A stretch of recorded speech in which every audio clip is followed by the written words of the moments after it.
Halo teman-teman semuanya, ini adalah konten pertama kita. Selamat datang di Fix Tahu, tempatnya fakta unik, teknologi, dan alat kerja paling bermanfaat.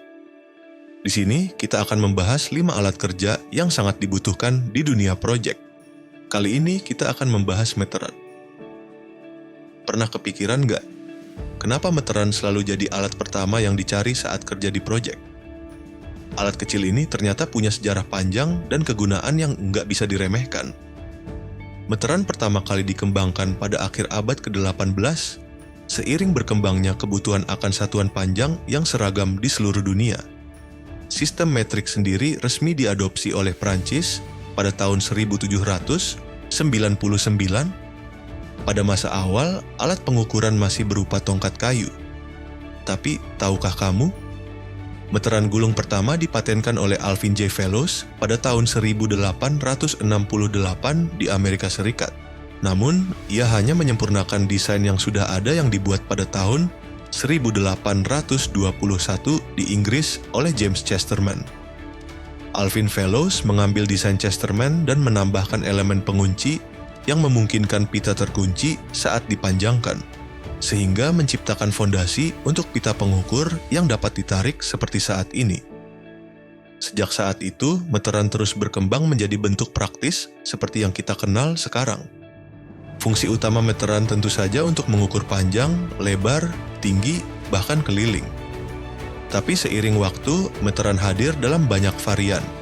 Ada meteran gulung, meteran kain, meteran laser, dan meteran digital. Kita akan mulai membahas dari meteran gulung atau tape measure. Meteran ini paling umum terbuat dari logam lentur, biasanya baja tipis atau kadang dari fiberglass. Memiliki pegas internal untuk menggulung pita secara otomatis. Dan juga memiliki panjang 3-10 meter untuk penggunaan harian dan hingga 100 meter untuk proyek skala besar. Kelebihan dari meteran jenis ini adalah serbaguna.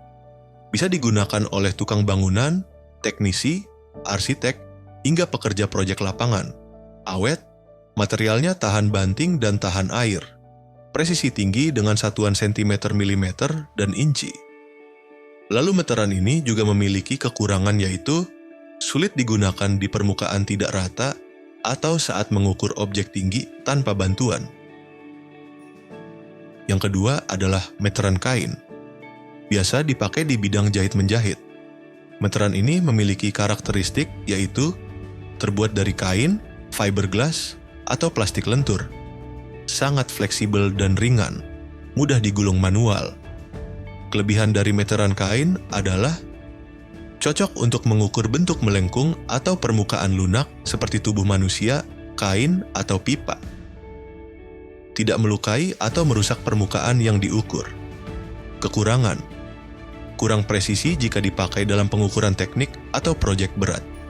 Tidak tahan lama jika terkena air atau panas berlebih. Biasanya meteran jenis ini dipakai oleh penjahit, desainer fashion, dan lain-lain. Yang ketiga adalah meteran laser. Biasa digunakan oleh kontraktor bangunan, arsitek, desainer interior, surveyor, dan teknisi. Jenis meteran ini bisa dibilang meteran yang paling canggih. Kenapa? Karena menggunakan laser inframerah untuk mengukur jarak secara digital dan menampilkan hasil pengukuran di layar LCD atau digital display. Bisa menghitung cepat dan akurat, bahkan bisa mengukur hingga ratusan meter dalam hitungan detik. Cocok untuk mengukur jarak jauh, tinggi plafon, luas ruangan, atau perhitungan volume. Beberapa model mendukung perhitungan otomatis luas dan volume. Tetapi, kurang optimal di area dengan pencahayaan sangat terang, misalnya di area outdoor dan di siang hari. Dan juga lebih mahal dan butuh kalibrasi berkala untuk menjaga akurasi tetap presisi. Dan masih banyak jenis-jenis meteran yang biasa digunakan di dunia kerja. Jadi, itulah hal-hal tentang meteran, alat yang sederhana tapi sangat penting dalam dunia proyek. Kalau kamu merasa video ini bermanfaat, bantu channel Fix Tahu tumbuh dengan klik like, subscribe, dan aktifkan lonceng notifikasi.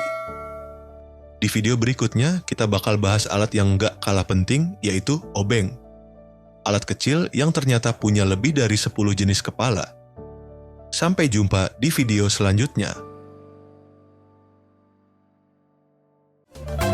Show me